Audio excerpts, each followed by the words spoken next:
আসসালামু আলাইকুম বন্ধুরা, আজকে খালেদা জিয়ার বিষয়ে কিছু কথা বলব। যে একজন মহিলা, ভদ্র মহিলা, ৭৯ বছর বয়স, বাংলাদেশে কী ধরনের নির্যাতন যে করছে শেখ হাসিনা, তা বইলা শেষ করা যাবে না। তারপরে নেত্রী আজকে বিদেশের বাড়িতে চিকিৎসা করতে গিয়েছে। মোটামুটি আল্লাহ পাক রব্বুল আলামিন একটু সুস্থ। গতকালকে তার বড় ছেলের বাসায় চলে গেছে। আমরা দোয়া করি আল্লাহ যেন তাড়াতাড়ি করে উনি সুস্থ হয়ে আমাদের মধ্যে ফিরে আসতে পারে। কী ধরনের নির্যাতন ওনাকে করেছে সেটা বইলা শেষ করা যাবে না। কেন, বিশ্বের ভিতরে একমাত্র নির্যাতিত নেত্রী থাকলে বেগম খালেদা জিয়া।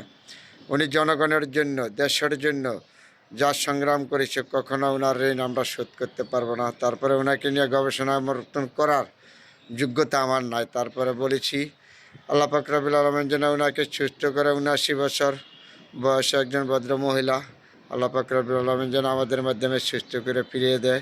সবার কাছে দোয়া এবং শুভকামনা রয়েছি।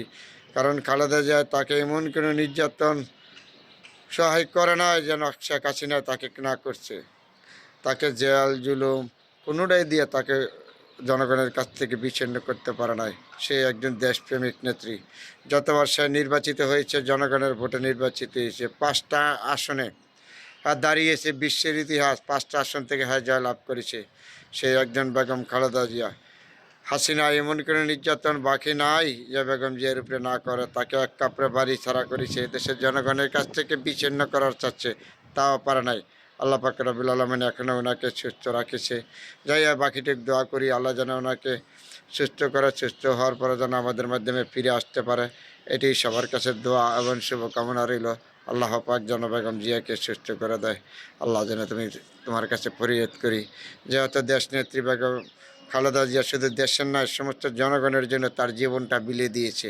তার একটা সন্তান হারিয়েছে, আরেকটা সন্তান হাত পা ভেঙে দিয়েছে, তার স্বামী হারিয়েছে। তার অবদান আমার এই ছোট্ট মুখে বলে শেষ করতে পারবো না। তারপরে তার নাম একজন বেগম জিয়া। সেই বেগম জিয়ার গুণগান গাওয়ার মতন যোগ্যতা আমার নাই।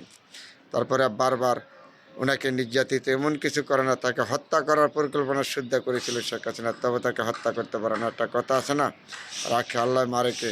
আল্লাহ ওনাকে জীবিত রাখেছে, এখন আমিও বিশ্বাস বাকিটুকু ওনাকে রাখবে, জনগণের কাছে ওনাকে ফিরিয়ে দিয়ে দেবে। যে সম্মান পৃথিবীতে পেয়েছে, কোনো বাংলাদেশে কোনো নেতা নেত্রী বিশ্বে পেয়েছে? এটা আপনাকে প্রমাণ দেখেন তো। বেগম জিয়াকে একটা অ্যাম্বুলেন্স দিয়েছে ফ্রি।